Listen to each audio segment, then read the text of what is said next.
Ne, ir supranti, pirmo pasaulio problemos. Blet, man vėl atostogauti reikia. Ir čia keliauti. Ir dabar rūpintis. Ir pirkti bilietus. Visiškai pirmo pasaulio problemos. Perimčiau, bet taip pačiai nesinorėtų. Ne, čia tiek Aš taip problemų. džiaugiuosi, kad aš į darbą grįžtu.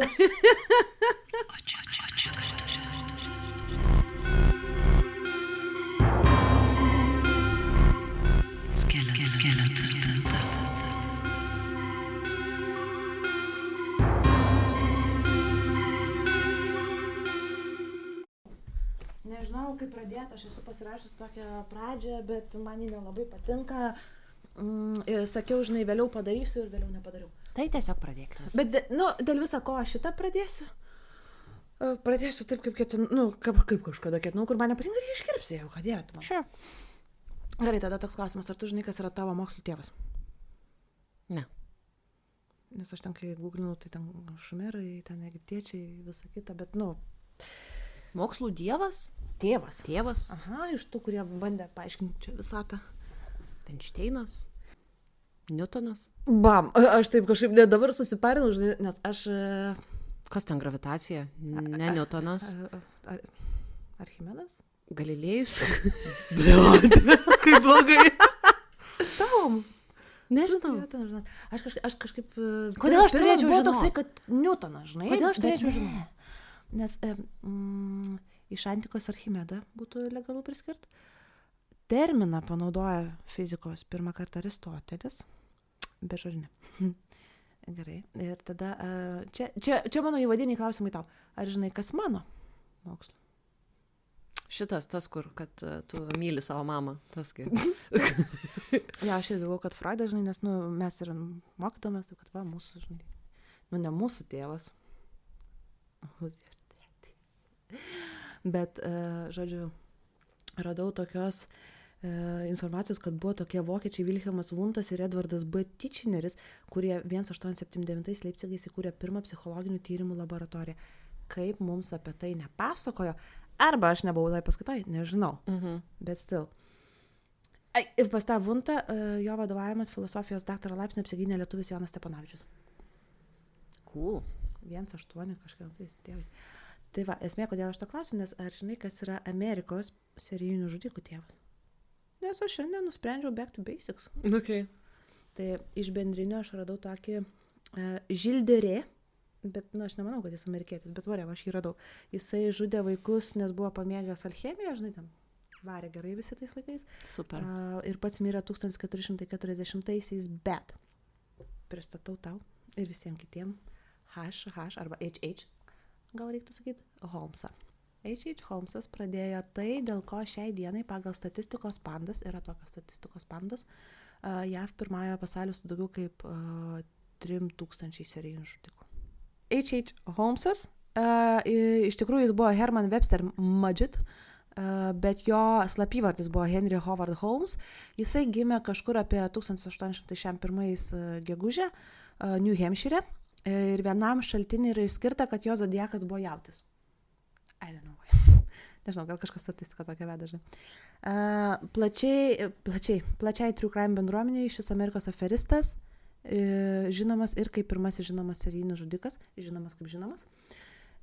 Nes Džekas Kerdikas, jis irgi panašių laikotarpių veikia, bet jis 1888 kažkas tokio pradėjo, man rodos. Tai jie čia taip malasi, bet jisai Holmesas Amerikos. Hermanas gimė pasiturinčiai šeimoje, gyveno puikiai ir nuo mažų dienų demonstravo aukštą intelektą. Jis visą laiką domėjosi mediciną, buvo teigiamančių, kad jis pagaudavo gyvūnus ir juos operuodavo. Jeigu prisimeni šitas Dameris taip darė irgi. Ir dabar viskas per seniai buvo, kad būtų galima patvirtinti arba paneigti, bet buvo tokių įtarimų, kad jis nužudė savo vaikystės žaidimų draugą ir tikrai ne vienam šaltinė apie tai rašoma. Ten lygiai ir nuo pastato nukrito kažkaip vaikutis. Tai žodžiu, kaip bebūtų, atėjus laikui, Hermanas ėmė studijuoti mediciną Mičigano universitete, kur buvo absoliutus vidutiniokas. Vis dėlto mokslus pabaigė ir 86 persikėlė į Čikagą ir pradėjo farmacininko karjerą, kur ir jis gavo tą H.H. Holmes, nes jis taip pasivadino. Anksčiau galėdavai taip daryti. Jo, ten buvo reikalų, kodėl jis pasivadino, bet... Netrukus dabar jau Holmesas pradėjo žudyti žmonės tam, kad pasisavintų jų nuosavybę. Jis net pasistatė ypatingą namą, kurį vėliau imta vadinti žudynių pilimi. Name buvo pilnas slaptų praėjimų, spastų, garsųjų nepralaidžių kambarių, durų, kurios užsirakina tik iš išorės. Tais laikais dujų purkštukų ir krosnis kūnų kremavimui. Name. Jis ten kankino žmonės. Jo darbuotojai, nes jis turėjo darbuotojų, turėjo visur vaikščioti su savim nešiodamasi gyvybės draudimo polisą, kuriame Holmesas buvo nurodytas kaip naudos gavėjas. Jis susižadėdavo su moterim ir jas nužudydavo po to, kai užtikrindavo, kad jų turtas taps jo. Ir galiausiai, kad būtų pilnai išpildyta tvarumo idėja, kai kurių nužudytų kūnus jis parduodavo medicinos mokykloms. Stipri pradžia. Tai va, dabar nuo pradžių. Kad galėtų mokytis, Holmesas vedė tokią Klarą, moterį iš pasiturinčios šeimos, kuri jam pagimdė sūnų ir mokėjo už Holmeso mokslus. Baigiantis studijoms, Klara su sūnum persikėlė į New Hampshire, nes, kaip teigia liudytojai, Holmesas prieš ją smurtavo. Ir studijuodamas mediciną, Henris ir pats prisidurdavo pinigų, iškasdamas lavonus ir juos parduodamas savo paties alma mater. Tai buvo šiaip pakankamai dažna praktika. Okay.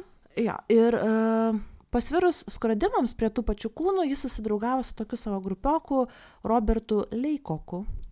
Tas pavadės. Ir jiems abiems kilo tokia idėja, kad mirusiuosius reiktų šiek tiek labiau išnaudoti. Taigi jie sukūrė tokią sistemą galvose, kur turėjo surasti kūnus atitinkančius, pavyzdžiui, apsidraudusią šeimą, kurios draudimo polise Holmesas būtų nurodytas kaip naudos gavėjas, tada inscenizuotų žmogžudystę, pavyzdžiui, žmonos ir dukros, kaip pavyzdys, o pats vyras, kabutėse, nusižudytų. Ir kai pinigai būtų jau Holmesui išmokami, tada jis pasidalino juos dar ir su šeima. Bet plano jie nelabai neįgyvendino, bet liko minty tas planas kol kas. Jo, tai kodėl tos šeimos turėtų tą Holmesą padaryti gavėjų? O kaip jie kitaip gaus draudimą? O tu nepadarytum savo šeimos narių gavėjų, o ne kažkur random bičą? Bet tada tu turi savo šeimai atskleisti, kad tu nori aferą tokią daryti. O čia yra važinėjantis cirkas, kuris tau siūlo, žinai, ir jie keliauja. Ai, kad tų šeimų ten dar pasidalins tada su tom šeimom, ten likusiam. Ai, aš maniau, jie dviese čia nais tipo padarė, kad mes čia dviese pasidalinsim, čia kažkaip taip. Ne, su ta šeima. Va, tėvas, kuris apsimeta, kad jisai žudė šeimą ir mirė, dar gauna ir pinigų už tai. Supratau. O tais laikais vėl, žinai, va, pavardę gali pasikeisti, gali išsikelti į kitą miestą, viskas naujas žmogus. Visiškai. No. Taigi po studijų Holmesas šiek tiek straglino su pinigais, jam nieko kito neliko, kaip nusižudyti. Ir prieš tai jisai nusintė skyrybų popierius pirmai žmonai, apsidraudė savo gyvybę, vedė dar kartą ir naują žmonai rašė kaip naudos gavėjai savo polisą. Čia išsiskiria su to žmona, kurį vaiką jam pagimdė ir kuris mokėjo už jo mokslus. Toliau jis ėmė daryti kūną, kuris galėtų būti jis pats po to savižudybės. Bet kaip tyčia nieko panašaus nebuvo pristatoma skrodimams, nes jis jų ieškodavo pas save mokykloje, norėjau sakyti, universitete. Ir jam taip nesisekė, kad jis jau rimtai pradėjo galvoti apie savo žemiškos kelionės pabaigimą. Bet tie laikai nuostabus, prasitarė apie tai pareigūnui ir tas pareigūnas išsiuntė tiesiog jį beprotnamį. Kuriame Holmesas pailsėjo ir išėjo su geresniu planu. Maladės. Kad planą galėtų įgyvendinti, jis susisiekė su savo tuo senu draugu Robertu, su kuriuo skrosdavo, ir susitikę vyrai nuėjo į viešbutį, kur Henris davė kolegai pakankamai tokio opioido laudanimo, kad tas Robertas pakratytų kojas. Toks draugas. Ką padarysi? Draugą nelaimiai pažinsi.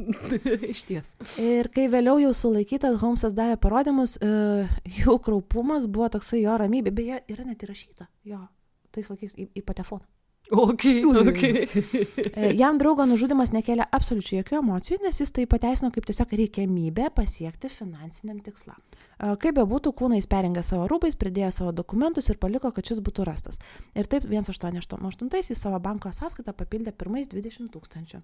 Šiandien 20 000, jeigu kiltų klausimas, yra 660 000. Galima gyventi. Galima. Bet aišku, jam neužteko. Ja, bet tam yra esmė, tu ką, tokią sumą, tu gali, verslą tiesiog toliau daryti jau legalų ir iš dividendų gyventi. Tiesiog, jo. Bet ką daryti? Ne, reikia daugiau. Jis panaudojo jos investicijai, tai nusipirko žemės, kurioje pastatė savo svajonių namą. Taip, svajonių. Kitas jo mėgstamas būdas gauti pinigų buvo paimti išrašytus jam nedidelius sumų čekius ir juos šiek tiek pataisyti. Okay. Vėl sakau, jeigu aš būčiau gyvenus tais laikais, kaip būtų, aš būčiau milijonierė, dabar pabandyk tu pataisyti čekį. Jo, tu būtum mokyklos nebaigus, rašyti, skaityti nemokėtum, Tiksliai. balsuoti negalėtum ir realiai viską tik vyras, kad ant parašo negalėtum padėti, nes Dėmit, to vyro leidimo viskam Ačiū, reikėtų, kad taip kad, taip kad būk čia laiminga. Ok, bet apie moterų teisę aš čia truputį irgi užgrėpsim. Viena problema, kad kai jis išsigrynino vieną iš kliento čekius, jis suprato, kad nelabai gerai bus, jeigu tas klientas sužinos. Nežinai, išrašo tau čekį $50, o tu išsigrynini 500. Tai aš ir galvoju, čia pastebėti yra 1-2, nesimėto tokie pinigai dažniausiai. Čia tau nei programėlės Svetbanko gaut, kad iš jūsų nuskaičiuota tokia suma, bet taip, anksčiau ar vėliau tau praneša, žinai. Ta prasme. Bet jis gali, jis galvoja, kad negerai bus, jeigu sužinos tas žmogus, bet gali jis ir nesužinoti, ar ne? Ta prasme, logiška. Jeigu bus negyvas, pavyzdžiui. Aš tą patį norėjau pasakyti, jeigu pakratys kojas, tai tikrai nesužinos. Šitas žmogus kaip 2 kapeikos paprastas. Nėra žmogus, nėra problemos. If it works, you ain't stupid. Tai žodžiu, tai tą žmogelį jisai pasikvietė į rūsį to savo pirties apžiūrėti krosnis. Dabar ta krosnis... Ateik pažiūrėti mano krosnį. Ta krosnis nebuvo ta, kuri tu turi ją įlyst. Aš tau krosnį parodysiu. Atsik po krosnim tau nieko nebus. Klink. Sorry, nesusilaikiau. Klink tai buvo, nes ta krosnis, sakau, ji buvo kaip kambariukas. Ir tas žmogus eina, įdomu. Krosnis. Tas metais laikus, aišku, jo, tavai, Teliko, tai ir aš taip sugalvojau dabar, bet galbūt ir neteisi, kad jis nežinojo, kad ten krosnis. Gali būti, kad jam pasakė, kad ten krosnis. O, žiūrėk, kokią didelę krosnį turiu. Žinai, vyriški reikalai. O mano krosnis tai didesnė. Aš supuvus viduje. Aš visiškai irgi žinau, bet tegu ne. Žodžiu, tai jis įeina ir tada Holmesas tiesiog uždarė duris ir užkūrė ugnį. Žiauru. Bet jam pačiam daugmaž. Ok, važiuojam toliau. Savo tos pilies Rūsy jis buvo įrengęs ir tokią saugyklą su storom šarviniam durim, į kurią buvo nutiesti tokie dujų vamzdžiai. Žodžiu, ne Hitleris čia sugalvojo šitą prikolą. Ir vieną dieną tokį pasiturinti bankininką Rodžersą Holmesas įviliojo į tą saugyklą, nenužudė. Tiesiog kamavo, kol jis pasirašė čekius $70,000. Žinai, atsuka biški dujų, biški ne. Visai jis ten darė, žodžiu. O tai tas žmogus nenubėgo po to į policiją ar dar kažkur? Man atrodo, kad ir jį nužudė po to. Tai va, ir šiaip jo tas namas tikrai nebuvo veltui pilim vadinamas. Ten buvo toks didelis ir klaidus statinys, bet labai didelis. Ir kai kurias patalpas jis nuomojo įmonėm, kai kuriuos kambarius nuomojo žmonėm, kai kuriuose žudė ir kankino savo aukas. Iš patalpų, kuriuose jis veikė, jis galėjo nepastebėtas perkelti palaikus, nes buvo įtaisęs tokias trapdoor, slaptos duris, kažkas panašaus, ne?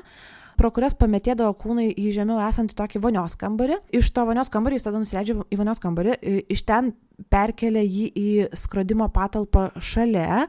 Toj skrodimo patalpoj, kur jis ten, jeigu ką reikia, padaro kažką, buvo tokia spinta, į tą spintą įsideda kūną, bet spinta neturi dugno. Tada tas kūnas krenta ir pagauna jį tokią kūnų gaudyklę. Tu įsivaizduoji, kiek tu turėjai statydamas. Aišku, blueprintų nebuvo, statė skirtingi statytojai, būtent tam, kad, Bet jis nebuvo visiškai kaip 2 kapeikos, jeigu jau tokį namą sugalvojo. Jis buvo kūrybingas. Išties, jo. Bet jo pretekstas žudimui. I need money. That's all. Tai seks arba money, čia 2 pagrindiniai yra motyvai. Jo. Visame kame. Tai žodžiu, kai numesdavo kūną į tą gaudyklę, pats Holmesas grįždavo į vonę. Tada tenais būdavo tokie slapti laiptai dar žemyn į tą gaudyklės patalpą.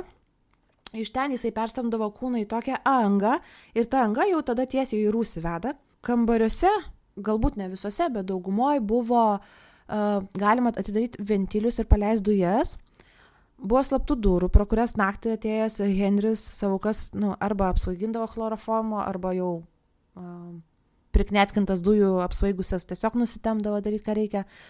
Ir jis net buvo sukonstravęs tokią specialią dėžę su angom ir talpikla pačioj kūno skysčiams, kad pergabenant aukas iš to savo pilies, tarkim, į morgą, nes parduoti reikėdavo toliau kūną, ne?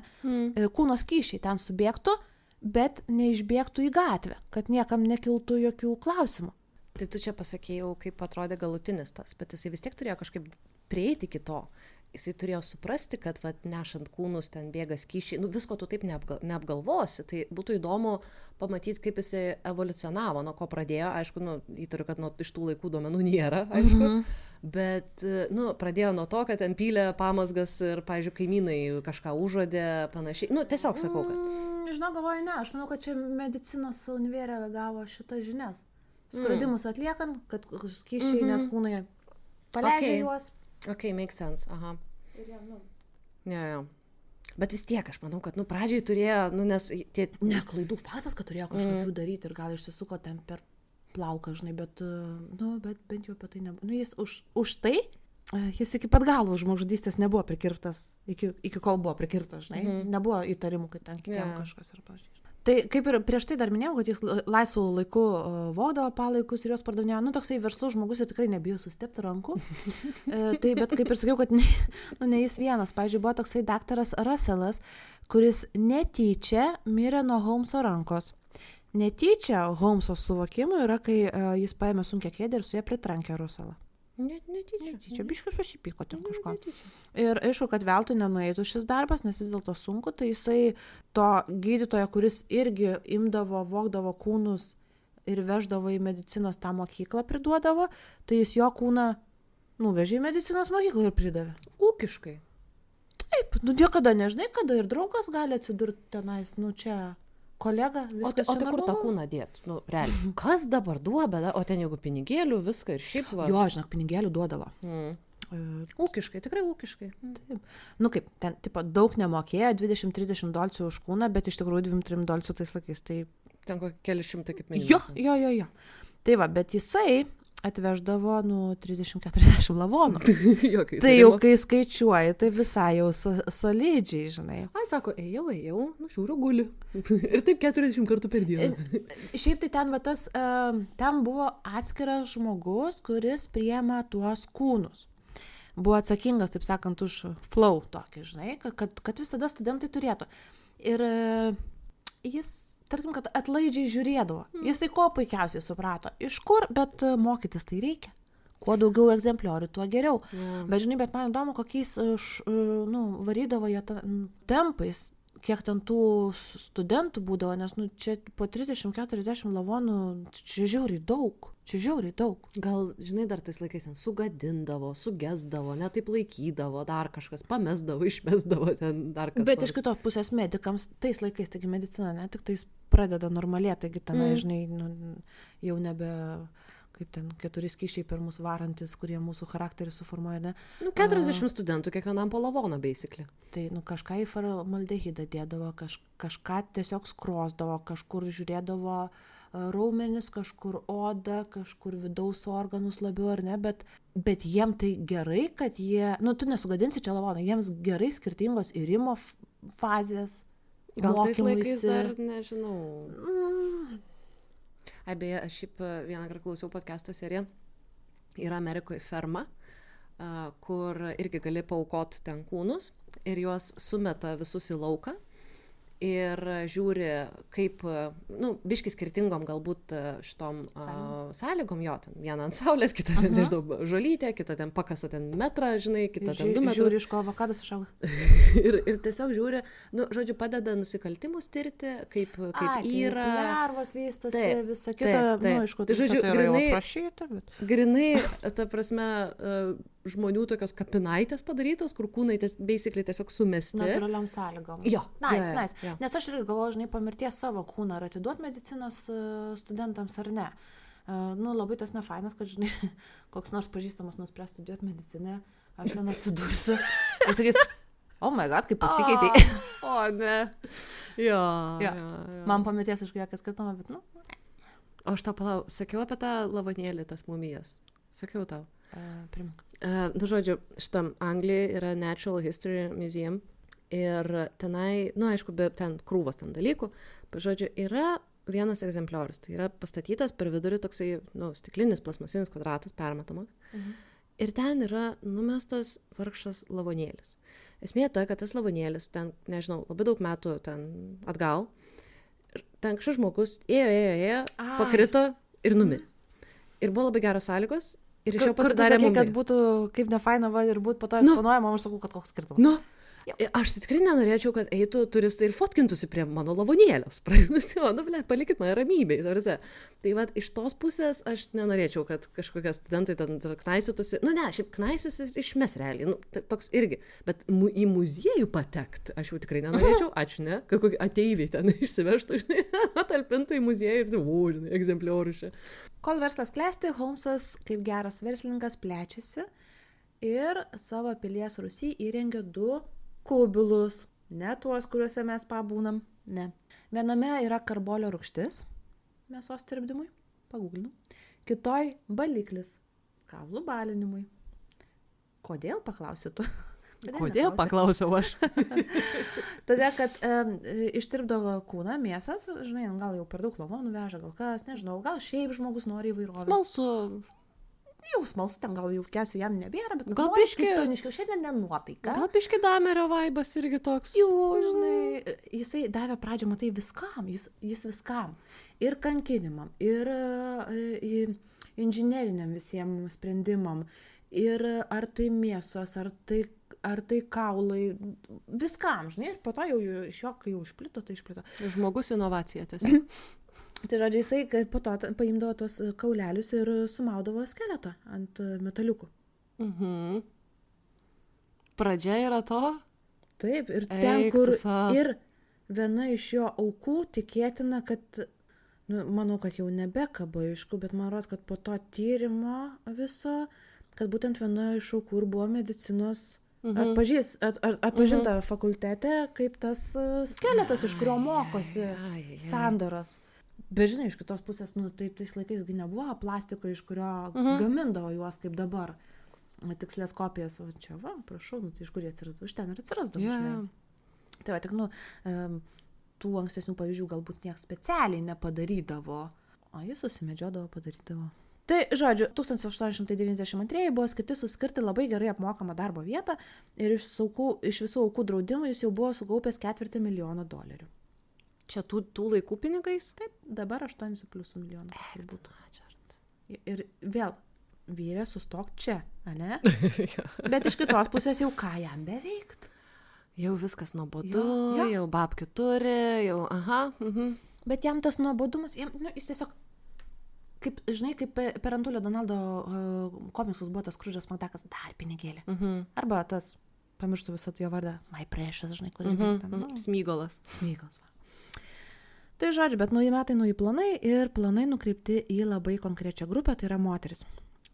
Pats Holmesas, jisai buvo šiaip išvaizdus tikrai vyrus, pasitikintis savim, charizmatiškas, mėgstantis flirtuoti, todėl moteris jo nevengia, šiek tiek taip labai stipriai nevengia. Iš esmės vos ne pačios korės ant kaklo ir nors oficialiai jis vis dar buvo vedęs ir turėjo tą sūnų ir turėjo dar dukrą, bet jo šeima gyveno Čikagos priemiesty, čia su ta antra žmona. Ji buvo iškeldinta ta žmona su dukra į Čikagos priemiestį. Nu, tai žinai, ištikimybė toksai dalykas. Ypač, kai tu šiaip žudai žmonės, tai ta ištikimybė tau galbūt iš viso nebelabai. Jo. Tai savo pilį jis į daug pozicijų samdydavo moteris. Vat būtent tai, apie ką aš norėjau tau ir tada pačioje pradžioje pasakyti, kad buvo jau tie laikai, bet tai buvo vis dar labai nauja, nes 1850-aisiais tik 15% moterų turėjo darbus, kuriams nebuvo būtina. Tai, ta prasme, ne tos tarnaitės ar kažkokios, žodžiu, jos ten, nu, darydavo jau mašinistėm visokiam, mašininkėm, kaip čia pasakyti, ne mašinistėm tom, kurios prie aparatų, o prie spausdinimo mašinėlių. Mašinistės, man rodos, taip vadinasi. Kažkaip, va taip, žodžiu. Nu tai ir viena iš to laikmečio tokių istorijų, kad jis išnuomojo patalpas laikrodininkui, kad jisai, nu, savo dirbtuvės ten įsikurtų. Nes, kaip sakau, jisai, kaip ir dabar, yra įprasta, žinai, yra gyvenamieji aukštai, o apačioje yra ofisiukai, nagų salonai, taip toliau. Tai va, pas jį buvo tas principas. Jis, sakau, jis toks inovatorius. Visiškai. Žmogus, viską kopinom iš jo. Žmogus ateitis. Žinai, kaip Japonai gyvena 3000 dabar. Tai žodžiu, išnuomojo jis patalpas tam laikrodininkui, o kadangi tas laikrodininkas turėjo šeimą, tai Holmesas išnuomojo viršui ir gyvenamasias jiems patalpas. Ir netgi davė darbą laikrodininko 17-metei sesiai, kuri vėliau jį atstūmė, nu, jis ją apkibino, jinai jį atstūmė, tada Holmesas ją nunuodijo. čia man nebus, žinai. A. Bet to nuomininko laikrodininko žmona jo neatstumė. Tai jis turėjo su ją romaną. Bet jį pastojo. Sako, negerai, tai nužudė ir ją. Jų. Ir dar jos 8-metė dukra. Šiaip savo. Gal matė kažką, gal žinojo kažką. Maybe, o Nu gal jo, čia tiesiog, žinai, Spekulacijos. Neaišku. Nu, iš tų laikų tikrai nėra visiškai pilnai ten ataskaitų, žinai. Bet vaikų vis tiek neatkinti, nu nereikėtų. O jam jokio skirtumo. Tai kaip bebūtų, šiaip santykius su savo tam pasijom jis irgi palaikydavo, arba kol jos jam atsibosdavo, arba kol jis pats pajusdavo grėsmę, kad jos jį paliks. Aha. Žodžiu, su ego nelabai. Nėra čia ko vargintis, liūdėti, dūsaut, kilit. Tai va, ir, žodžiu, jas nužudo. Arba kai viena mergina, pavyzdžiui, baigė dienas jo dujų kameroje, nes jis pasipiršo, jį nesutiko. Na, kuo toliau tu jau pasakoji, tuo man labiau nepatinka. Tiesiog, negražu taip tari, dude. Moteris, kad ir aš suprantu, ten 100 metų atgal, bet jos vis tiek turi teisę rinktis. Ir tiesiog, tipo, ateik, aišku, su visom tvatinasi, ne, dar, panašu. Ir tada, jeigu tu mane atstumi, aš tave nukneckinu. Ne, bet iš tikrųjų mes šitą vietą tiesiog turim psichopatą, kuris neturi empatijos, kuris nesupranta, kai jam yra sakoma ne. Tiesiog paprastas labai mechanizmas. Jo, bet, gerai, aš ten gal psichopatų nelabai žinau, bet, tarkim, šiaip serijiniai žudikai, gerai, ten turi kažkokie MO, ne, ar kažką ten, blondinės moteris jaunos, ten prostitutės, ten panašiai, turiu menyje, ne, ir jie tada ima nepažįstamus dažniausiai žmonės ir, kneckina juos. O čia žmogus, su kuriuo tu bendravai. Jam pasitaiko proga, varom. Bet turiu menyje, kad, jisai ne tai, kad eina, biškį ten ir panašu, ir gatvėj ten, ką nors parankėdavo, žinai, bet ir tokius ir pažįstamus iš artimos aplinkos, tipo, tekėk už manęs, ne, tipo, aš noriu tave vesti, čia jau yra, pakankamai didelis dalykas mano asmeninė subjektyvia nuomonė. Big step. Ir tada, sorry, ne, ar ten šiaip ne, ten eik valink, žinai, iš čia, ir tada, ir klenks, nukleckinu. Toks, ne, tai ne. Ne, tada pažiūrėk niekam mano ne. krosnis. Jeigu tu mano nebūsi, tu niekieno nebūsi. Tai čia meilė. Meilė, tai gerai išsiaiškinam. Žodžiu, ir tais pačiais metais gegužę Holmsas turėjo labai daug uždirbti, bet tikrai daug uždirbti iš nuomos, nes iš viso pasaulio į Čikagą keliavo žmonės, po teisybei 27 milijonai, dėl labai fainų dalyko, man labai patinka tas dalykas, nes būtent tais metais tenais vyko pasaulinė mugė. Nežinau, esi girdėjus, manau, kad esi tikrai girdėjus, kur stato ištisus paviljonus, pristato naujausius išradimus, ten įrengia sodus, bet ten huge, žinai, ne tai, kad tiesiog... O mugė kokia tema? Tiesiog? Viso pasaulio visokie kūrėjai, išradėjai suvažiuoja į vieną vietą ir pristato viską, ką turi, žinai, to čia ne kaip anksčiau, žinai, ne kaip dabar, kur per YouTube, žinai, paskelbė apie savo kažką, žinai, ir taip ir visi pamatė, ne, tai atvažiuodavo į tokius ir tos mugės man rodos, kad prieš tai ar po to, man atrodo, prieš tai vyko, pavyzdžiui, Paryžiui, tai lietuviai ten irgi dalyvavo, aišku, mes ten kaip lietuviai pristatėm savo ten, aš labai tiksliai nepamenu, bet iš serijos Juoda duona ir daina, žinai, kultūriniai tokie, ten įvairių būdavo. Dar kaip žmonės laido.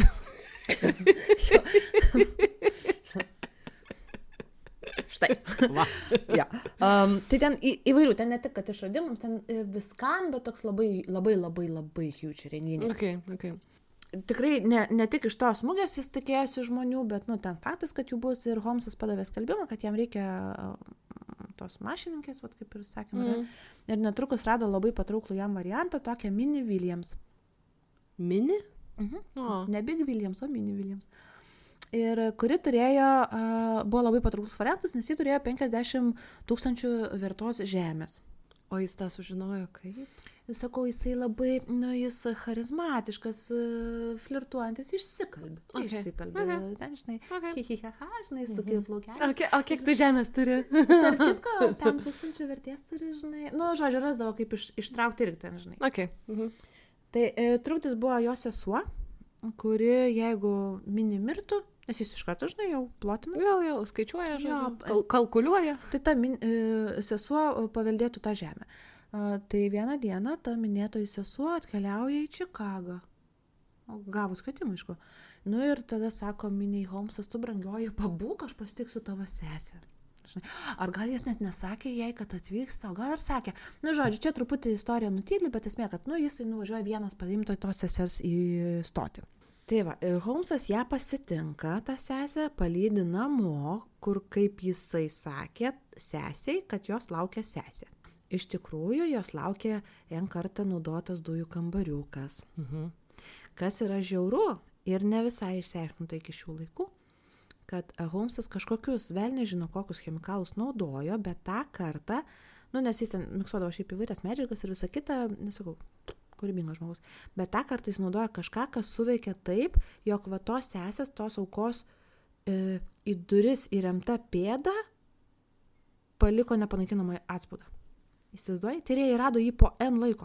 Nes jinai ištirpo tenai, ar... Ne, bet bent jau nebuvo parašyta, kad ištirpo, manau, kad tokį faktą būtų tikrai paminėję, bet jį buvo, žinai, įsirėmus į tas duris, ar ten spardė, ar ten traukuliai buvo prieš mirtiniai, ar koks biesas, ar tiesiog, žinai, prilipo, bet įsispaudė į duris atspaudas.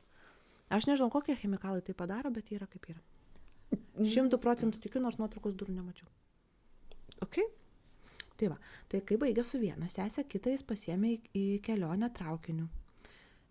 Tokiu maršrutu, kuris nelabai populiarus, kad ten nebūtų žmonių ir tada kelionės metu Holmsas tiesiog mini nunuodijo ir palaidojo jos kūną. Taškas. Tai dabar sesės nėra, mini nėra. Sesės nėra. Yra pinigų.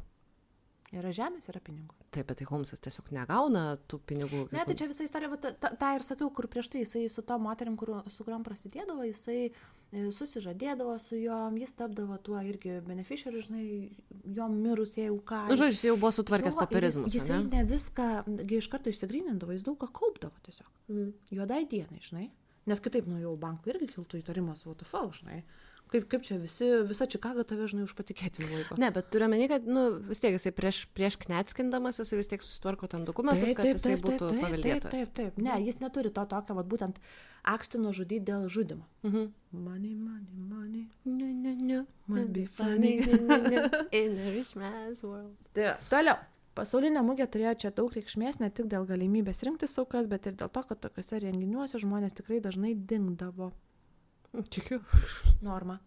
Todėl buvo įsteigtas toks kaip dingusių asmenų paieškos biuras. Ir pats Holmsas savo pilį jau buvo prikaupę šiek tiek lavonų, nespėjo jų visų atsikratyti. Realizuoti. Teisingai, produkcijos. Taigi 1893 policija atvyksta pakalbėti su mūsų žudiku. Bet, kaip ir sakau, visiškai ne dėl mirčių. Tiesiog sako, dėl finansinės maklės kažkokios pas ponę yra pona. Bet atvyksta ta policija ir pamato tokias statinės sudėtas. Tose statinėse yra paruošti kūnai išgabenimui. Nes ne viskas toj dėžiai. Ten daug kartų sukėdavo. Pušin, žinai. Vėl Damerio vaibas absoliučiai. Tai aš irgi kiekvieną kartą apie Damerį kalbu. Tai va, bet policija, žinai, pasižiūri tas ir nepatikrina. Maža ką ten, kopūstus gal raugia. Ta prasme. Kopūstai, alus, vynas, bet kas. Tiesiog jie sako, o kas čia ponas, ir Holmsas kažką paburė, žinai, ir išsisuka. Normalu. Dar jeigu jisai charizmatiškas, tai moka šnekėti, tai čia, žinai. Ir tais laikais policija tikrai nebuvo aukštai baigus. Taip, tai va, kaip ir sakiau, ten policija nepatikrina, bet patį Holmsą paima kažkokia tokia nekantra ir jis nusprendžia atsikratyti įrodymų galimų ir sugalvoja prie viso to padegti savo pilies viršutinį aukštą. Smart move? Ne. Taip, iki šiol atrodė visai protingas bičas, bet čia toksai įdomus toks ėjimas šitoje vietoje, šitoje šachmatų lentoje. Čia savo pasakojime esu išsiskyrus dabar tokius kelias aukas. Tiesiog, nes, manau, kad pati esmė apie jį pakankamai aiški. Tikrai nėra 2000-ųjų byla, kur būtų viskas registruota ir taip toliau, žinai. Tai tikrai nesirinkau ten jau toliau labai smulkmeniškai žiūrinėti dalykus, bet pavyzdžiui, buvo toksai Čarlzas Kaulas. Jis nužudytas su geležiniu vamzdžiu trenkiant per galvą. Trenkė per stipriai, todėl jis nebetiko skrodimam. Toks variantas. Kitas variantas buvo tokia net pažinta moteris rasta. jai buvo nudirta oda ir dalinai nupjaustyta mėsa. Taip sakant, gal kanibalizmo būta, gal ir ne. Vėl mes prisimenam Damerį. Toliau, Benjaminas Pidzelis. Čia šiek tiek išsiplėsiu. Jisai buvo toks pusiau kolega, išradėjas. Ir kai Holmsui jį ten jau truputį prikirpo šiek tiek, bet dėl finansinių tų maklių visokių, jisai nusprendžia tuo Pidzeliu išvykti į Filadelfiją. Filadelfija irgi jie ketina daryti tas finansinės maklės. Ir Holmsas apdraudė patį Pidzelį ir susitarė su juo, kad darys tą seniai studijų laikai sugalvotą maklę, kur pakeičia mirusį panašiu. Jie apdrausta ir pasidalino draudimo pinigus. Ir apie sumanimą buvo pranešta Benjamino šeimai, tai yra ten žmonai ir vaikam. Vaikam ne, bet žmonai. Ir kaip be būtų, iš tikrųjų, tiesiog Holmsas surišo savo aukos rankas ir kojas, tada sulaistė jį benzinu ir padegė. Jo, pas jį po to jau visiškai, jam visiškai nerėkas, jis tiesiog, skaičiuoja pinigus tuo metu, nekreipia dėmesio visiškai. Skrolina. Ja. Ir kol Pidzelis degė gyvas, Holmsas, kaip ir sakiau, nebuvo netrupučio sujaudintas, nekreipė dėmesio į aukos maldavimus greičiau užbaigti jo kančias, kas, bent jau rimtai, ar gaila, trenktų tuo pačiu vamzdžiu. Jeigu jau pasiryžai tai daryti, kam kankint? Plius, kad jis nejautė malonumo iš jų ten kankinimo, jis toksai, iš šalto. Bet. Ir kai buvo išmokėti pinigai, Holmsas suprato, kad Pidzelio žmona ir vaikai tai irgi gali pretenduoti tą draudimo išmoką. Vis tiek. Ir sako, reikia kažką daryti. Ir tada tai našliai, kuri dar nežinojo, kad tapo našle, jis pasakė, kad vyras slepiasi, tas Pidzelis. Jisai, Holmsas, gali vaikus nuvesti pas tėtį. Tada Holmsas pasiėmė, ten ir buvo taip išskirta, ką tik išgalastus peilius. Ir pirma auka buvo 8-metis toksai Hovardas. Jis buvo papjautas, jo kūnas sudegintas ir sugrūstas į kaminą, tam name, kuriame jie dabar ten Filadelfijoje gyvena. Tada Holmsas, bet jis, sakau, labai keistai elgėsi, ne? Berniuką papjano sukiša į kaminą, o mergaitės, buvo 2 mergaitės, jis su jom, ne tai, kad taip pat, o jis su jom išvyksta. Šitoj vietoj yra tikėtina, kad tas mergaitės jisai vis dėlto išprievartavo, bet galiausiai jisai jas abi sukiša į tą savo nešiojamą skrynę, kur su dugnu skyščiam, ir į tą skrynę paleido dujas. Tai, žodžiu, buvo likę susidoroti su dar porą vaikų ir motina, nes čia vyresniuosius atsiuntė, žinai. Ir vis dėlto godumas kartais yra tikrai geras dalykas, o jo netrūksta mūsų, kaip žinom, draudimo kompanijom. Ir čia būtent kilo pirmas įtarimas ne policijoje, o vienam iš tų, kad Pidzelio mirtis galbūt ne visai netyčia nebuvo, žinai. Ir jie pasamdė privatų detektyvą. Per tą laiką policija suėmė Holmsą, bet už finansinius nusikaltimus, o ne už žmogžudystės, ne prie ko čia. Ir suimtas jisai sugebėjo beje užsidirbti, nes jis išleido savo memuarus.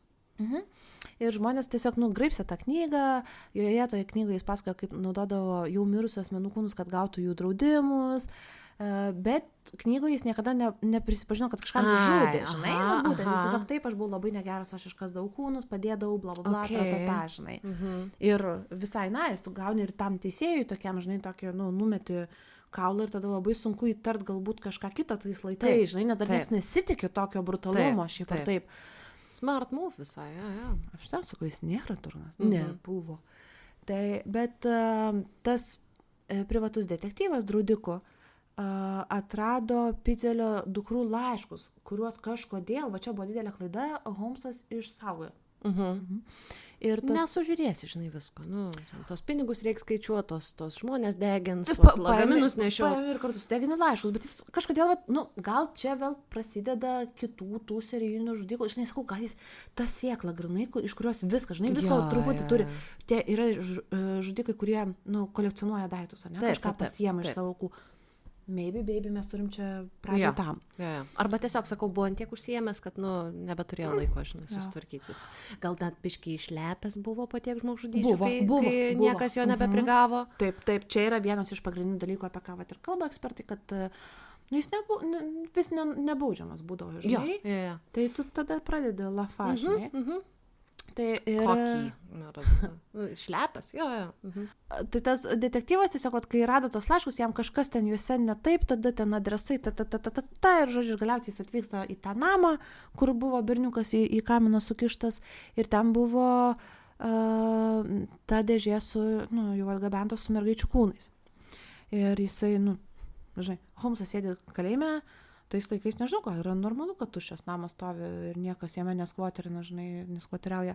Tai, žodžiu, ir tada jis praneša policijai, tas privatus detektyvas, ir policija sako, mūsų nuteistasis dėl finansinių nusikaltimų dar turi ir namą Čikagoje, važiuokim jo apžiūrėti. Ir tada, laba diena. Tai randa visą tą laboratoriją, ne? Yeah. Dexterio tą laboratoriją. Tai žodžiu, ten jie rado ir žudimo kameras, ir krauju išterliotus rūbus, ir kadangi nespėjo žmogus susikuopti pūvančius palaikus, tada atsiekė iki medicinos mokyklos, kurią jisai perdodavo kūnus ir skeletus, ir tada, kaip ir sakiau, vieną iš skeletų atpažino kaip tos laikrodininko žmonos kaulus. Aha. Ten gal kokį auksinį dantį turėjo. Jo. Sulaužta kokią ranką ten. Jo, kažkokią, žinai, tokią primityvę, kaip 19 amžiuje tokį, bet vis tiek. Tai va, ir taigi pirmiausia, tas Holmsas buvo teisiamas Filadelfijai ir nuteistas mirties bausme už Pitzelio nužudymą. O beje, po to aš mačiau Pitzelio proanūkės. Jos ten savo tyrimą darė, žinai, ir taip toliau, ir visą kitą, ir sako, vat, jeigu būtų pasiekęs Holmsas ir tuos kitus vaikus, tai va, mūsų nebebūtų, žinai. Ir sako, labai keista, nes jos ten buvo atvykusios ir tą vietą, kur būtent tas namas buvo, žinai, kur jų ten tas žinai, nužudytas, o ten dabar, aišku, stovėjimo aikštelė, kaip Amerikoje įprasta, ir visą kitą. Tai žodžiu, tai va, tai Holmsas prisipažino dėl 27 žmogžudysčių, bet buvo nuteistas tik dėl 9, o iš tikrųjų tikėtina, kad aukų skaičius yra apie 200. Iš tikrųjų virš. Žodžiu. Ir 1896 Holmsas buvo pakartas ir jo paskutinis noras buvo, kad jis būtų palaidotas po cementu tam, kad jo kūno niekas neiškastų. Žinai? Tai va, ir sakau, ir tose įrašuose, kur į vinilus įrašyta buvo ir, kad sako, aš galiuosi tik dėl vienos žmogžudystės, tai buvo Minnie Williams, nes man atrodo, aš ją mylėjau.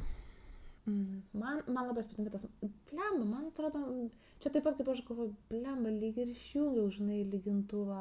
Tai čia, man atrodo, ją mylėjau, gal ne, man tai čia skamba toks bandymas pasirodyti žmogišku kažkiek, kad va aš irgi bet čia... Bet jis dėl kitų ramiai. Aš suprantu, bet... Jis prisipažino, sako, ne, dar yra.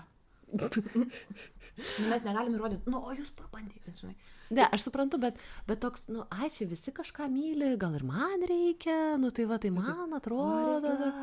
Baby, toks, man toks nuskambėjo, toks, kad, visiškai, sakau, per seni laikai, tikrai visiškai neįsivaizduoju, kaip tais laikais žmonės apskritai mąstydavo, kaip elgdavosi, man kažkaip atrodo, kad jie buvo tokie primityvesni kažkuo, paprastesni gal. Dabar čia, žinai, emocijos. Jo, man pasakė tėvai, ne. Man trauma vaikystės. Jo, nežinau, čia reiktų terapeuto. Nesityčia iš visų, kuriems reikia terapeuto, eikit, viskas gerai, bet, turėkit irgi biškį proto. Ir dar jisai ten sakė, aš gimiau su velniu manyje. Čia tiesa. Čia aš net nesiginčiu, tėvai, ne. Ir man kas patiko vienam iš šaltinių, ką atsako ekspertai, kad Holmsas buvo šiek tiek netobula pagal mūsų dabartinį suvokimą serijinio žudiko veiksmų ir impulsų eiga, nes paprastai tie žudikai yra vedami seksualinio motyvo, jie žudo ar ne. Čia toks dažniausiai gal. O Holmsas iš pradžių žudė lyg ir tik dėl finansinių sumetimų, tada vėliau karjeroje atrado, kad jis gali dar išnaudoti seksualiai moteris, padarys jom ką nori. Ir tada nužudyti, žinai, toks įdomus, bonusas, wow, why not, žinai. Tai vat man irgi buvo tas įdomu, kad jis, tiek įdirbio, žinai, ir tuos namus pastatyti ir visą ką, bet jokios aistros, tik pinigai. Pinigai yra, man rodos, labai pakankama aistra kai kuriems žmonėms. Labai didelė motyvacija, labai didelis, toks ankstinas. Bet tada kam taip kūrybiškai, kam kurti skirtingus metodus, viską, žinai? Įdomu. Aš tai manau, Ja, psichopatas ir tiek. realiai, mums tai yra kaip ir pakankamai suprantama, ne? Ai, ten seksas, ai, ten, žinai, kažkoks mazochizmas, kankinimas, ne? Ale, kad čia yra pakankamas motyvas. Bet pinigai yra labai stiprus motyvas šiaip. Tu pagalvok, žmonės dėl pinigų, neskau, kad... 5 litų močiutės nužudydavo tokia posovietinėje Jo, Lietuvoje. Tai yra, mums tiesiog gal jisai nėra toks labai toks, vat, kaip sakai, neįstringas motyvas, ne, kad, babkės, suprantamas, kur, ai, tai jo, maždaug, blėt, nenulaikė kelią.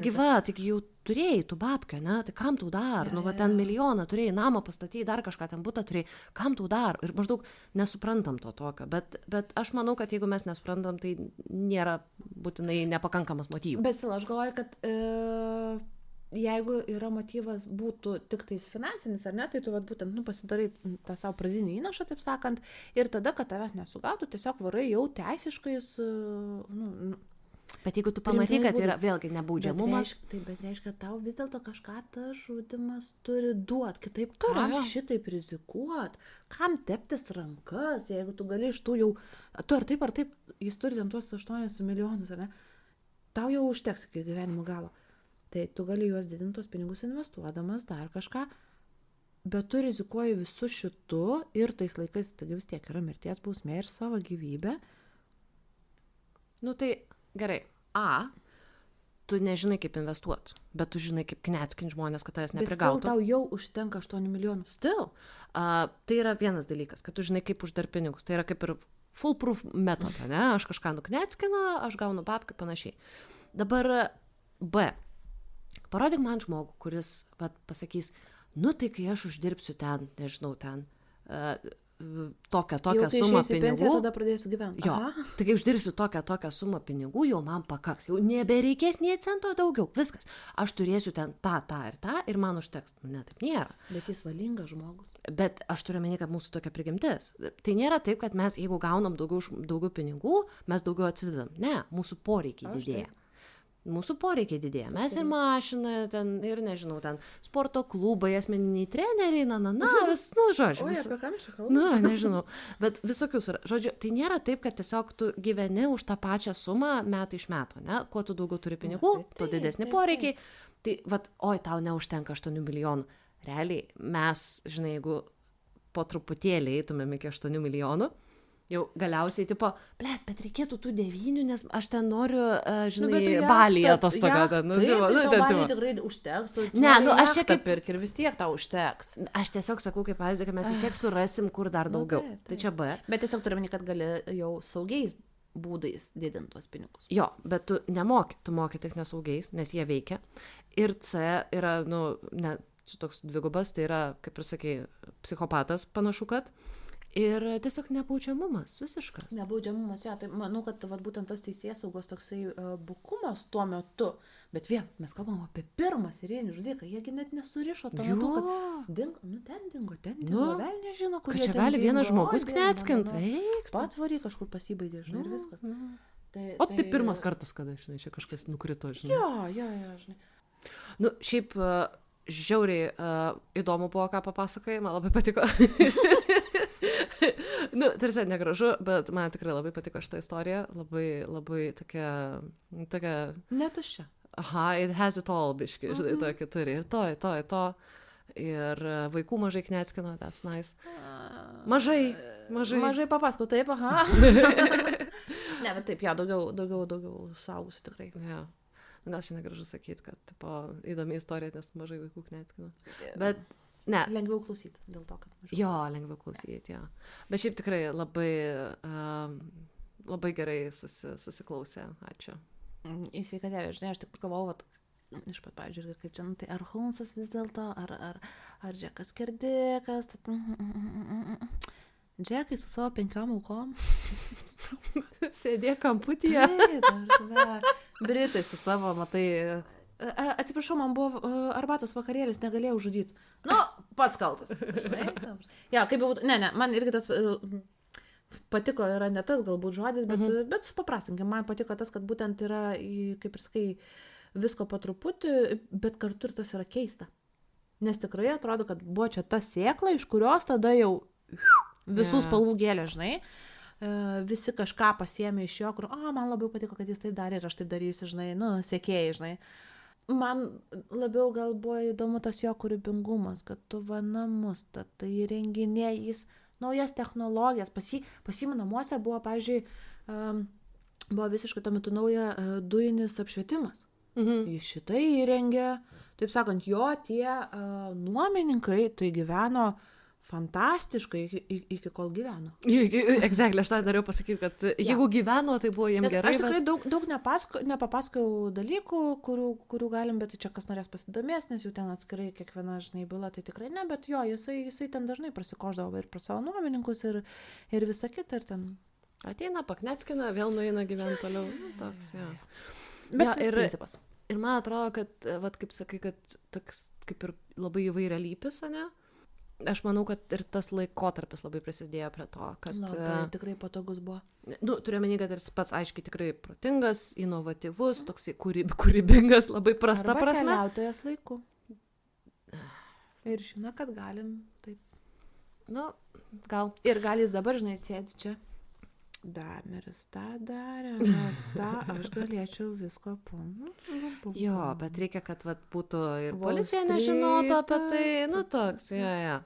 Tai aš manau, kad dar tas laikotarpis labai daug davė, nes galbūt, daug kas norėtų irgi, bet neturi, pavyzdžiui, gyslelės, kad tas babkes gaut. Smegenų tiesiog neturi. Smegenų elementarių. Nebijokim to dalyko, ta prasme, kad intelektas žmonių galų galia kyla in general, jis taip yra, visuomet mes turim atsilupusių, visuomet mes turim wunderkindų ir tada tą didelę masę vidury, bet tos didelės masės vidurkis, tarkim, šiai dienai yra aukštesnis, negu tai buvo 19 amžiuje. Šiaip išsilavinę. Normalu, tai normalu. Bet jo, galėjo jisai biški savo talentus geresnę pusę nukreipti.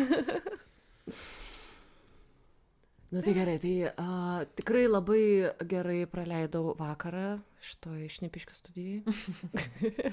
Gerai, tai ačiū ir geros dienos, gero vakaro, kad ir kuris esat.